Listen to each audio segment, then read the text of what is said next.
Matt Lewis, welcome to the final episode of the Dispatch interview podcast, at least with me as host. My letters of complaint have been answered. Total loser. No, it's an honor to be here, man, and love your show. Thanks for having me. I thought you would be the perfect guest to bring on for a wind down episode, both being a good friend and an incisive observer of our modern politics, and particularly something that I have been talking to people about from the beginning of the show and really from the beginning of my long form interviews is the state of Trumpism, the state of never Trumpism. Where are we almost, or I guess a little over 200 days into the Trump administration? So, Matt, very simply, where are we just over 200 days into the Trump administration? So since this is not my first rodeo, Jamie, I anticipated that we might, for a third time, I think it's my third appearance, we've talked about this, the first two. So I broke it down. As you know, the conservative movement used to consider itself a three-legged stool. So there was, national security conservatives, there were social conservatives, and there were fiscal conservatives, right? And so with Trump, I break it down a little differently. I look at this sort of the economy, the fiscal economic side of Trump. I do look at foreign policy and national security. And then the third thing, it's not so much social conservatism. I would think of it more as culture wars or even authoritarianism. I've lumped them together. So I've got these three categories that will help me, process how I think he's done. So if we start with the economy, really the two big things that I think have, come about during the first 6 months of his presidency are the tariffs, which are kind of hard to get a read on because he tacoed there. He sort of pulled back on the so-called reciprocal tariffs. So I don't think we really know yet how the tariffs would have played out and how they now might play out. So that one is an asterisk. I have a piece at The Hill today about food prices, Jamie. Donald Trump said on day one he was going to bring down grocery prices. He obviously hasn't done that. So when it comes to the economy, I don't know, maybe I give him a C so far. The next category would be foreign policy, national security, that kind of thing. I think it's a mixed bag, right? I'm one of those people that I think it was probably a net positive, the bombing of Iran, trying to halt or at least slow their nuclear ambitions. On the other hand, he just had this meeting with Vladimir Putin, where I think the meeting in and of itself may have elevated Putin. And additionally, he even though he hasn't been horrible on Ukraine, 1 minute, certainly that the Oval Office dressing down of Zelensky was just a low moment, I think, in diplomacy and foreign policy. So for foreign policy, I don't know, maybe I give him a D or a C or a D, something like that. The real of the three legs of the Trump presidency, Jamie, the one that we always knew was going to be the F, and I would actually, maybe it's a zero, is the third. It's the authoritarianism. And among the things, you've got these ICE raids, masked, jackbooted thugs basically grabbing people, deporting them to El Salvador. We saw that happen early in the administration. The seizing of, not seizing, but what's happening in Washington, D.C., where effectively they're sending in, militarizing and taking over the police. I see that as a mixed bag. Crime in D.C. actually is a problem, but it concerns me that someone who tried to overthrow an election is now taking over the police, even if it's temporary in D.C. You've got the Texas gerrymandering, which fits into this category. I think his personal enrichment with crypto fits into this category. And how about the raid of John Bolton's home, the FBI raid, which is part of the retribution umbrella? So to me, that's the third category. That's what makes him a horrible president. And that's what gives him a failing grade, I think, overall. Well, we're going to delve into many of the things you mentioned, and it was an interesting way you put them in different buckets. But you were very negative when we last talked. This was right before the inauguration. Maybe I was a little bit more hopeful that we would see the better lane that Trump might go down than the catastrophic lane. Has anything positively surprised you since your initial pessimism before Trump was inaugurated? Yeah, I mean, I think we mentioned Iran. Now, this is an interesting thing to bring up, right? Because there are a lot of people on the right that would be like a low point. Tucker Carlson might think that bombing Iran, Trump was great other than that, you know? So, but for me, look, I don't want to just like wantonly bomb people and kill people. That's not what I want to do. But, you know, Iran is a state sponsor of terror. They are obviously trying to go nuclear. Attempts to stop that have not succeeded, and so it seems to me prudent to stop those nuclear ambitions, or to at least try to stall them. So that's an area that I think probably surprised me. You know, I think you and I actually, back in January before Donald Trump took office, I think we had a conversation where we both said maybe like that might be something good that would come from this, and it actually did. Probably a little surprised by that, but honestly, I think it's kind of playing out mostly the way that I thought it would, which is scary. But look, he literally ran a campaign on retribution. That was like his opening, you know, slogan or something. So I'm not surprised by what happened with John Bolton. Is there any Trump official that you think is doing a good job? That someone who you're happy is there, that he has done things that are, while maybe much of the administration is doing things you don't like, this one individual seems to be doing the Lord's work in the Trump administration? I mean, I can't think of anybody that fits into that category. I mean, you know, perhaps I think I oscillate back and forth on, say, like a Marco Rubio. You know, sometimes I'm like, it's probably good he's there, and sometimes I think he's more evil than the true believers who actually didn't ever have a worldview or an ethos.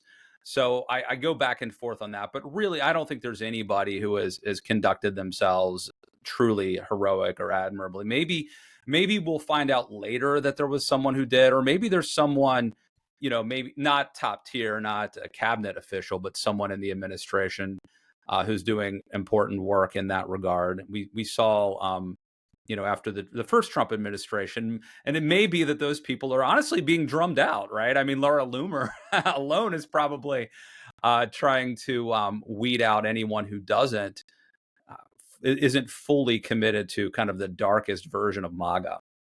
I want to stick actually with your first answer. I wasn't planning to go here, but you've been covering Marco Rubio forever.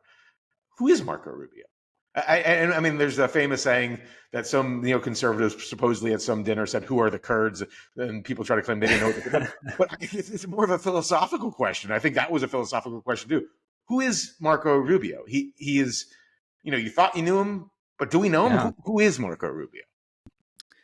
I don't know. I think that he is a striver.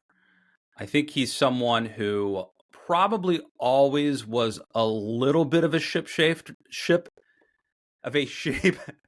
I think he's someone who probably always was a little bit of a shapeshifter. I remember back in like 2008, there's a picture of Rubio holding up a Mike Huckabee for president sign. He was campaigning for Huckabee.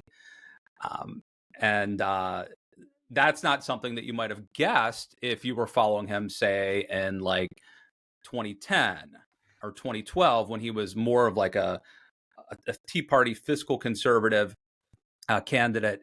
And so I suspect that he has been somewhat ambitious, smart, but he's from an immigrant family, so I don't think that he had all the advantages of some of the presidential candidates, like even a Donald Trump, who obviously comes from a wealthy family, Jeb Bush, who obviously comes from a political dynasty. So I think that Rubio, as a striver, you kind of have to live off the land. You have to learn as you go. Sometimes you have to fake it till you make it. But I do think in his core, when it comes to national security issues and a foreign policy worldview, I really do think that he truly believed the rhetoric that he espoused when he was a senator, and when he was first a senator, and when he ran for president, which I think would be sort of, and the sort of Reagan model of foreign policy. And now I think he's probably doing what he has to do to survive. But at some point, you become the mask that you wear. Be careful who you pretend to be, because you will become who you pretend to be. I think that's Kurt Vonnegut, and it might be advice that Rubio should listen to. Well, I think there's an interesting vein, so I'm gonna stick on it because I think Marco Rubio and JD Vance are similar in that they have had very different personas in their public life, and they also happen to be probably the top two contenders, certainly to come from this administration and in the Trump wing of the party now, to be the presidential nominee in 2028 should Donald Trump not run for a third time, which he is supposedly constitutionally ineligible to do, which we'll get to. And they could be elected president, and they no longer have a boss that they, have to adopt some of their viewpoints. Who are these people? Who would they be as president? Who would JD Vance be as president? Would he be like this administration? Would it be different? Who would Marco Rubio be as president? Would he be the Marco Rubio of Pathway to Citizenship? Or would he be the Marco Rubio of, leading the, being part of an administration that's doing a very harsh immigration crackdown? Well, first, I think that's a really great question. I think it's a smart question, partly because, Rubio and Vance both are, very prominent right now, possibly the heir apparents to MAGA and to Trumpism, and both of them, not when they were kids dabbling with neoconservatism, but but as fully formed professional adults, had a very different political philosophy and worldview than they do today. So I think that's a super interesting question. Would they revert back to what they used to believe, or do they stick with where they are today? And does that mean that it's all fake, or maybe they evolved actually? And they really are true believers now. They're real converts, and I don't think we quite know. I think the one possibility that you didn't mention is that, much like Medvedev, who was briefly president of Russia, but he was really a puppet of Vladimir Putin. And we've had other incidents. My friend Bill Scher was recently telling me about how Huey Long was a governor of Louisiana, elected senator, but continued to effectively control the governorship. There have been other examples where down in Alabama, George Wallace's wife got elected governor because he was no longer permitted to, I guess, constitutionally or whatever, according to the state law. And so it's entirely possible, right, that someone else becomes president, but that Donald Trump is really pulling the strings to some degree, and through intimidation, through his ability to communicate to the masses. This is interesting. What you're saying is that Donald Trump may not run for a third term, but your contention is that he may be so control the party and the base may so be adhere to him that tweeting from Mar-a-Lago will provide so much pressure that whoever is the Republican president, especially if it was someone that he endorsed, will not have as much freedom as you might think a president. Is there no, after Trumpism then? Is it really Trump until as long as he lives is, in your view, the power in the GOP? I think it's entirely plausible, and it's something that I think is underrated, right?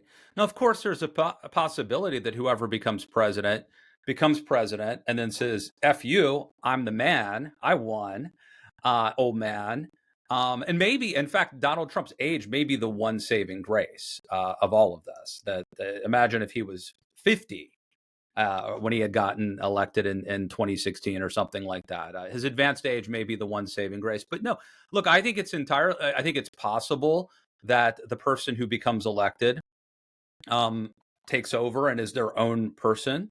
But I definitely think it's an underrated and highly plausible scenario that Donald Trump continues to exert great influence. And so the worry about him getting a third term is not a literal worry. It becomes more of a, again, like a Medvedev type situation. You mentioned, as we speak this morning, we're recording on Friday, John Bolton's house seems to have been raided by the FBI. We don't have kind of clarity over what it's over. I think there is some indication it's over his book that he published for the first term that I think the Trump administration was trying to stop be published, and maybe claiming not everything was authorized to be published and some of it was classified. What do you make of the raid?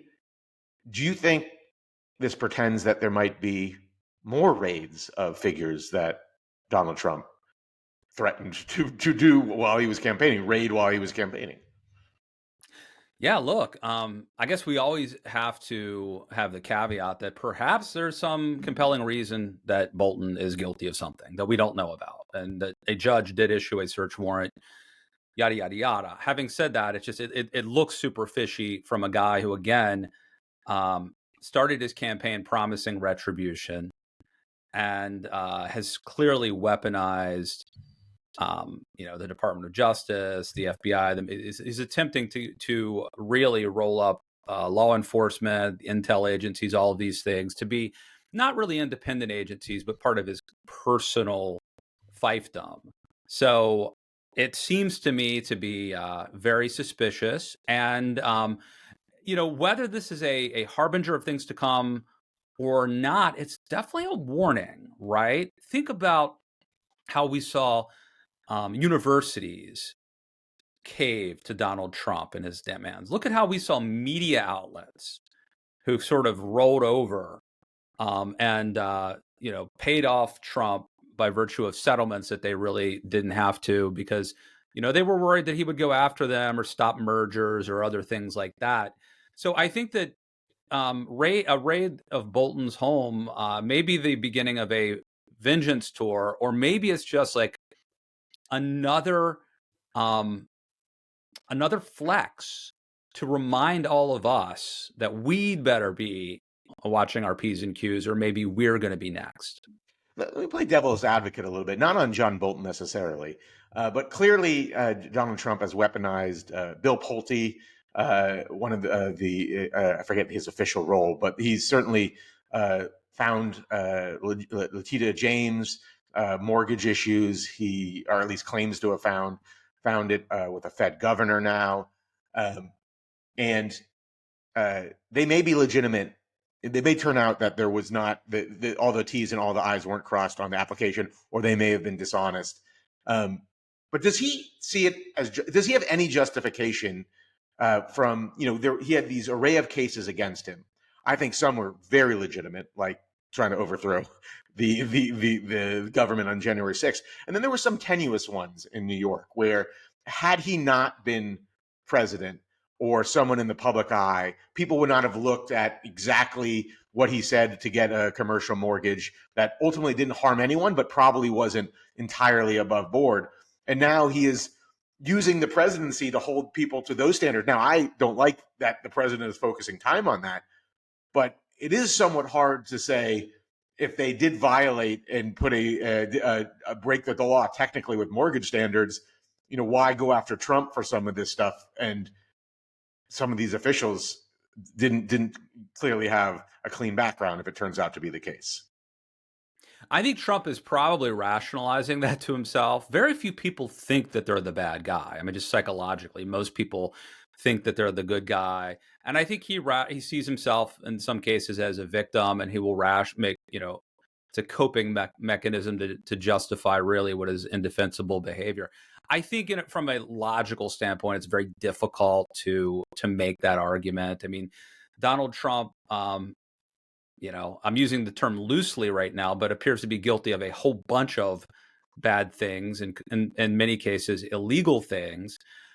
In some cases, charges that were brought against him would have been brought, or should have been brought against anybody. In other cases, he was probably guilty of them, but you're right. If he weren't a prominent political figure, then nobody would have even noticed, maybe, or they might have overlooked it. I think that's fair to say, but that's what happens when you run for political office. I think that, especially when you run for president, that you become a target. Hillary Clinton, the Clintons, I think certainly have done a lot of very questionable things, but I think they also invited scrutiny, just because that's the game at that level. I think it's really sad that now you can be like a staffer who is just trying to work in the White House or work, for some department, and you will now undergo. It's clearly what we've seen is that this has expanded beyond just people running for president to almost anybody in politics now, and it's gonna keep a lot of people out of politics, I suspect. You mentioned troops in D.C.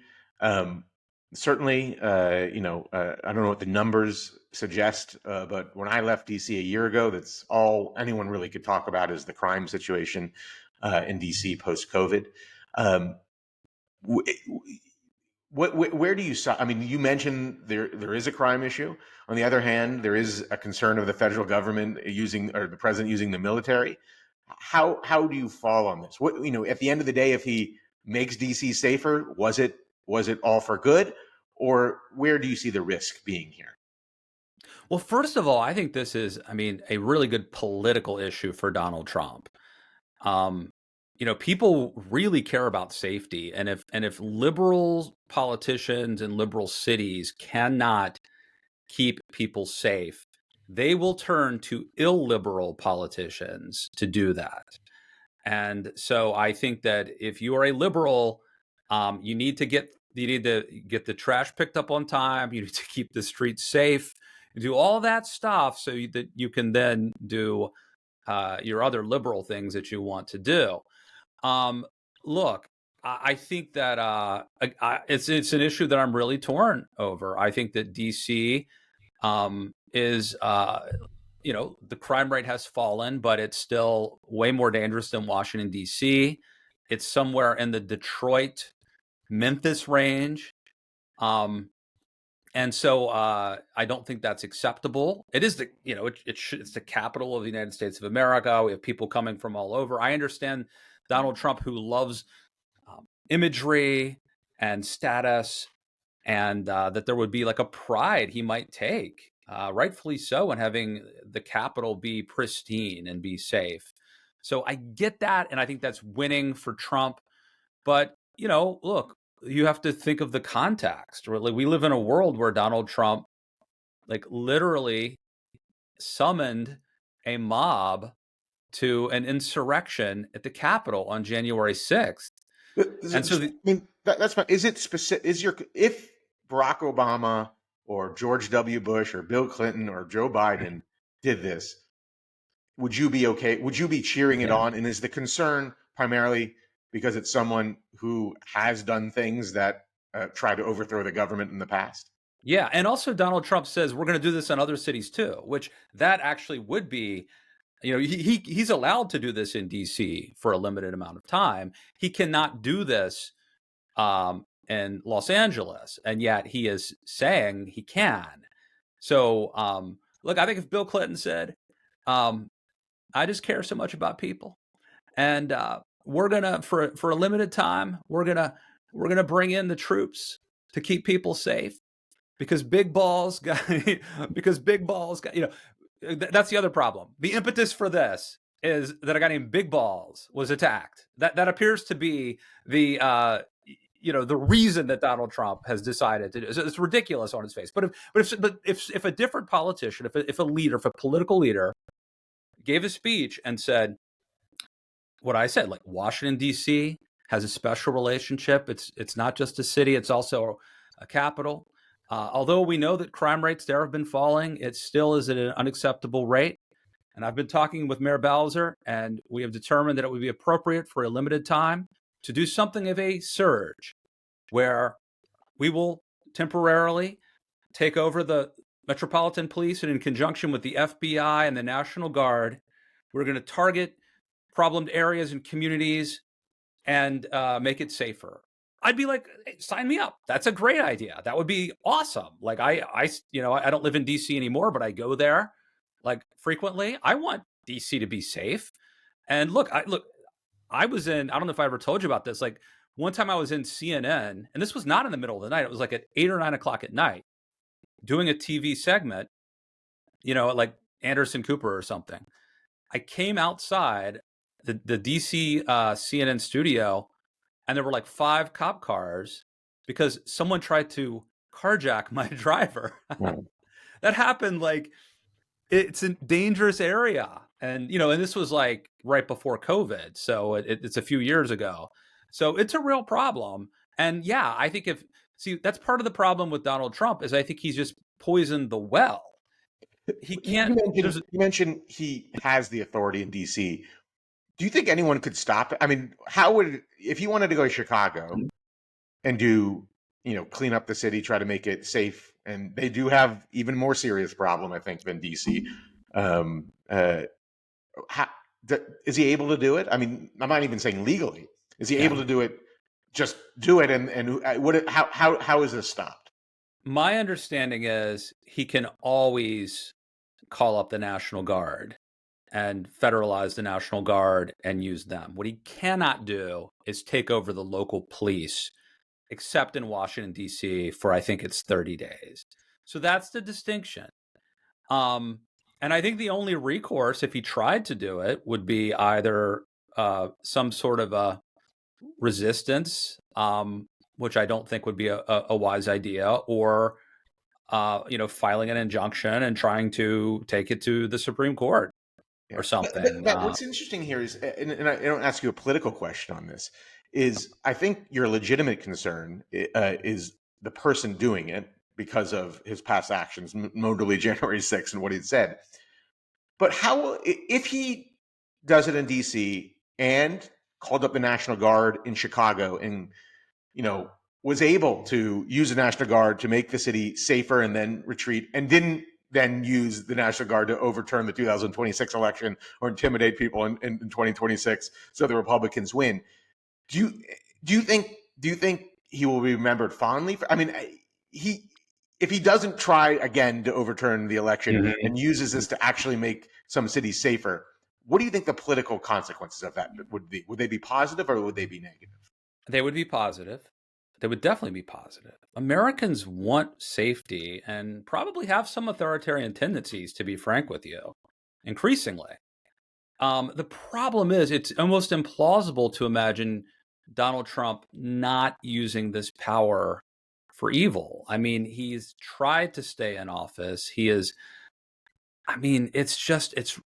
turning ICE into a personal military. Is the fear 2026, the election? I mean, obviously, what he doesn't want is the House to go Democrat, because he will almost certainly be impeached again. And how does that look if he uses it? I mean, what would it look like for him to, if it's not steal the 2026 midterms, it's intimidating his way to victory? What does that look like using these powers? Because I think that is the fear that I hear a lot of people express. Right. Well, and I mean, I'll go to 2028. If you have a military that no longer has any independence, and then you just say, I'm not leaving, right? What are you going to do? But you asked me about 2026. I mean, look, one thing you could do is just deploy ICE to any precinct that is going to have a strong minority turnout that you might think is a Democratic stronghold, and you just put them there. And I just think it would probably lower turnout, which could be the difference in winning or losing. And some, remember, right now, Republicans have a razor thin majority in the House. We're talking about just a handful of seats, and they just gerrymandered Texas, so they're going to probably pick up. Well, they could pick up as many as 5 seats. California is probably going to retaliate. So it's going to be close, okay? And so if you were able to just put a bunch of ICE officers and 10 or 15 of the biggest precincts with the most minority voters who tend to lean left, maybe you eke out enough to hold on to the House, and that would truly defy historical norms. I mean, that seems likely, doesn't it? I mean, I was going to ask you, how likely is that Trump does something like that, that doing that, even with no arrests, just putting him there, how likely does that seem to you? Right. You don't even have to do anything. You just have them there as a show of force to deter people from voting. Um, so, yeah, I don't think it's a question of whether Trump will do it. It's probably a question of to what degree. It almost seems like Is it I'm not heavy-handed even or asking. It not? seems like a certainty there's going to be something Yeah. like that that's done in a legal, technically legal way. Well, yeah, because we just want to make sure, Jamie, that the ballot integrity and that everything's on the up and up and all that. So let me ask you. You mentioned foreign policy where he has had some areas of success, and in fact, I would argue incredible success. If you talk about the Abraham Accords, the first term, and yeah, the striking of Iran's nuclear, is there any foreign policy achievement in this century from any president that has matched in the setback of Iran's nuclear program through military force in such a successful way, and the Abraham Accords? no, but the bar is so low, Jamie. You said in this century. I mean, this century has had George W. Bush, Iraq, Afghanistan. We had Barack Obama, who was a disaster in terms of foreign policy, in my opinion. You had Donald Trump and Joe Biden, who was also a disaster in terms of foreign policy. Although I think he did a good job, a relatively good job supporting Ukraine, but the Afghanistan withdrawal, enough said. So yeah, no, I think Donald Trump definitely deserves credit, but it's just a low bar, I would say. So but what you're saying is he's the best foreign policy president of this century. Yeah, I think. Well, I'll put it to you this way. I think that if you let me try to find a good analogy here. Well, maybe I can't find one. Look, I think if you're going to say like, has any president done anything better in terms of foreign policy than what Trump has done as it pertains specifically to Israel in the 21st century? I would say no. So his greatest hits are great, I think but it's if you take but how if you about for the take the U.S. and Europe? totality, But how about for the U.S. and Europe? I mean, taking out Iran's nuclear program, I don't view it specifically for Israel. I view it as for us. I mean, if we could have had someone take out the nuclear Korean program, if South Korea could have done it with our help or something, that would have been an enormous success. I mean, that does seem to stand out. How do we judge the bad and the good, I guess? I mean, yeah. some days I'm like, geez, this is really horrible. On the other days, wow, what an achievement that Iran's nuclear program set back. It seems very polar opposite. Sometimes you get really, really good, and other days you get really dangerously bad. And I also think, and I hate to be this guy because it's not good commentary, it's like certainly not good punditry, but we have to kind of see how things play out. So first of all, did it seems to me that we probably cost Iran a couple of years. I don't know that we wiped out their capacity like indefinitely, but that we set them back certainly. So, but we'll see how that plays out. But I think that we can give him like a check mark with Iran. With Ukraine, it is so unclear. I mean, what he did to Zelensky in the Oval Office was utterly like a low, maybe the lowest point of like American diplomacy, certainly that I have witnessed. It was embarrassing and humiliating and disturbing. Now Well, we'll see. let me follow up I on don't that. know how it's going to play out with Ukraine. There's China. China is another thing. No, but I think you're bringing up an interesting question, and that is almost a long-term consequence. The things that he's doing, do they weaken America over time by having allies try to find alternatives to America? And I think that was one of the risks I was concerned about, not only with Zelensky, but trade. And let me ask you, did he maybe not knowingly or knowingly play a game that America is just so powerful and there's really no other alternative other than China in this Western hemisphere? And on trade and on, Zelensky and everything, you're just going to have to bend. Did he win that? I mean, I saw that. I'm going to put in the context of that picture in the Oval Office with Zelensky and like all these European leaders that flew there, and they're just like sitting, and Donald Trump in the command position here.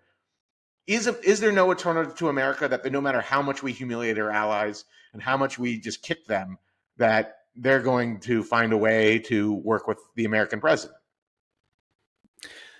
Well, I think that, he has definitely illustrated that the United States is powerful. There's no doubt about that. But to me, that was never in question. To me, the question is going to be, are we better off now than we were 4 years ago? Like at the end, when all is said and done, are we better off as a result of Trump having been president? And when I say we in this capacity, I mean America, but also the Western world.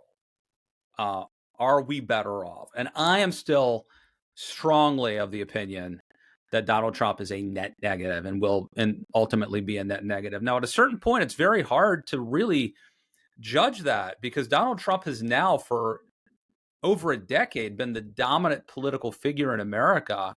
And at a certain point, it becomes almost impossible. There is no control group. Like, there's not another America that we can look at, like where Rubio won or where Hillary or Rubio won in, say, in 2016, that we can compare. And so, at a certain point, it's hard to say, would we be better off? Because again, it's messy. There's some things that Trump has done that are good. I think overall, if you factor in the toll that he's taken on our allies, our reputation, the social fabric, values, all of that, that we are worse off because of him. Well, he is certainly now being emulated. You have a piece in the Los Angeles Times about the governor of my new home state, California, Gavin Newsom, having a Twitter account that is very Trump-esque. I don't know if this is satirical. I think it is. Or he thinks this is the way to win. Some of them is very funny. But what do you make of it? Is this the new politics, or is this a way to get back to the normal politics by shining a mirror in the face of the Republican Party? What should we make of this?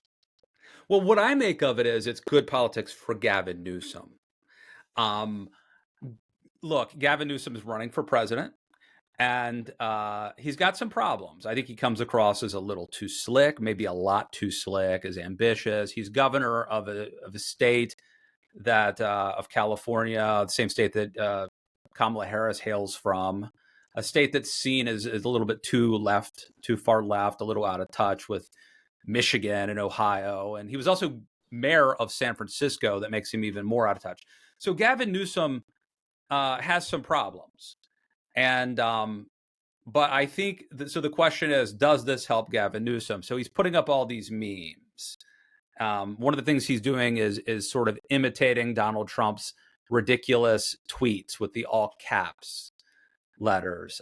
He's also putting out just weird imagery, right? So there's one picture, it's like a Photoshop. Actually, this is an AI generated picture where it's Kid Rock, Tucker Carlson, and Hulk Hogan, right? laying hands on and praying over Gavin Newsom. And there's a whole bunch of images like that are just as ridiculous and absurd as that he's pushing out. Some cases, I think you say absurd, but I'm not. I think I've seen similar images that are there's actually artists in the MAGA world that paint around Donald Trump of him. Well, they're absurd too, but they do it sincerely. Yeah.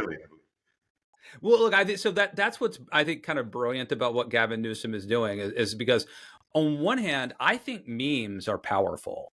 MEMES memes. I think they're powerful because I think that actually we think they're absurd, but if you see enough time, so there's one image. It's Gavin Newsom, who's a handsome guy, and it's his head, and it's the body of a famous 1980s, 90s Calvin Klein model. It's a black and white photo that's been photoshopped.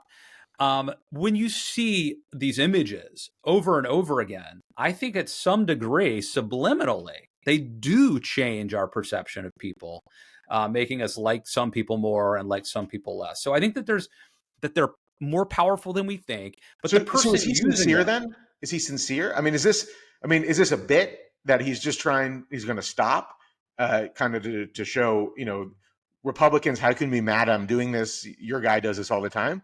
Or do you think this is actually as you mentioned, because memes are powerful, Yeah. creating these images that we're going to see this all the way to 2028 with Gavin Newsom. If it works, and I think it's working so far, if it keeps working, he'll keep doing it. But Jamie, to me, the brilliance is that they work and there's plausible deniability. So they work, but you can also say like, hey man, I'm just trolling. Like these are parodies of the ridiculous stuff Trump puts out. I'm just doing this to be funny, man. This is just a troll. Like, so they work on two levels, like they actually work. But a normal, well-adjusted person wouldn't have the audacity or the chutzpah to put out an image of themselves like that. Like there's one that's like it's Gavin Newsom on the cover of a romance novel, like Fabio. Like most of us would like it would be cringe. We'd be like it's too cringy to do that, or it's and just in case people haven't seen it, the tweets, the words are very similar to the capital that Donald Trump would write. I'm the greatest, Gavin C. Newsom. Things. It's actually, I think it's pretty funny, a lot of it. So he's doing this with words as well. Oh yeah, and he's also going after J.D. Vance and mocking him. So it's not just the positive Gavin Newsom sort of making himself look glamorous, or it's also him using these memes to attack others, including Trump, and J.D. Vance has been one of his targets, and it's also him imitating Trump's use of language in all caps. So, but again, it works because it works. Because as much as we tend to think that we're too sophisticated to fall for this BS, the truth is we tend to believe the things we see. And if you see these images over and over and over again, I do believe they have a subliminal effect. But then you have this plausible deniability because it's like, hey, man, this is just a parody. This is just fun. We're making fun of, Trump does it. It's a parody. So, and look, he's getting attention. And as I said, I think that Newsom needed to show that he is a fighter. That's what this is all about. Do you think he's the front runner now? Do you think he's the front runner? He's the only one doing this kind of thing that I've seen. Well, he is the front runner now. Like just statistically, I think if you look at the early polling, which means nothing, but I think he actually is the front runner, right? And it's not just the memes, but it's also matching his defiant attitude. Like he told Trump, or when ICE was coming out to Los Angeles. And they said, if anybody tries to interfere with our operations, we'll arrest them. And Newsom said, well, arrest me. And then Trump's trying to shake down, or the Trump administration is trying to shake down UCLA, get them to pay all this settlement money. And he's saying, hell no, or we're going to fight like hell. We're not going to do it. Last question on Newsom. Trump and him seem to have, they're similar in certain ways. And not only because, Gavin was married to Kimberly Guilfoyle, and Trump's son was engaged to Kimberly Guilfoyle. They seem to have phone calls and chats. Do you think they're laughing? Like, do you think they're talking to each other doing this stuff? And it's almost humor, like they're laughing with each other. I mean, not together in the same thing, but Trump's making fun of him, and he's making. Is there like a buddy comedy to be made between these two? Even though when they're posing to their parties that they're attacking him? I don't know about that, but I will say this. I think that what Trump and Newsom both have in common is a shamelessness that makes them capable of doing this. Like, I don't think I could pull this off, but I think they can. And I think some of it's, in wrestling, they have this term called kayfabe. Yes. And it basically means you commit to the bit and you play the role and you don't break character. And I think like Trump and Newsom are both good at kayfabe. And look, I think that might matter more than governing. Gavin Newsom's record of governing, you know more better than I do. You live in California now, but I don't think his record is that great. But if he can show, look, I'm a fighter and I'm entertaining and I'm willing to go just as low as Trump and be your warrior, like that could be enough for him to be the nominee. Just as a side note, you mentioned kayfabe in the WWF, WWE. I don't think it's unrelated that Linda McMahon is in the administration and that Donald Trump's friend is Vince McMahon and has been involved in wrestling. I think there's a deeper. I would love to hear the conversations that he and Vince McMahon had over the years and how that might have applied to his political persona. Let me close on this question, and those listening, Stay a little bit after if you want for my farewell little oration to the Dispatch. But let me close on this with you, Matt. If we were having this conversation 3 years from now, it's 2028, the end of Trump's term. What does America look like towards the end of Trump's second term? And who do we see as the front runners? Who are the front runners when we're speaking 3 years from now going into the 2028 presidential election? Great question. We have flying cars. I can't tell you what America will look like. I think it will be similar to what it is today, but just more so. But who are the front runners? I think is a question I'm more capable of handling. On the Democratic side, I think it's like AOC, Mark Cuban, interesting, and Gavin Newsom. I think those are your top three. Although, well, watch out for this Tallarico kid down in Texas. I think maybe he'll be a senator or a governor or something by then. We'll see how Texas goes, but he might be someone to watch. But anyway, no, I think it's AOC. Yeah, I do think I don't know if he will run, but I do think Mark Cuban would be an interesting candidate, and Newsom. On the Republican side, I think that the front runners are J.D. Vance, Marco Rubio, and Tucker Carlson. So no one from the non-MAGA world? No, I don't think so. I really don't. Even if Donald Trump ends with, a huge recession brought on by his tariff policies and a huge backlash, which totally could happen. I don't see any normies sneaking in there. Like the most normal you get is probably Rubio. With that, Matt Lewis, thank you for joining the Dispatch podcast. Thanks, Jamie, man. You're in Cooperstown as an interviewer. Thanks for having me.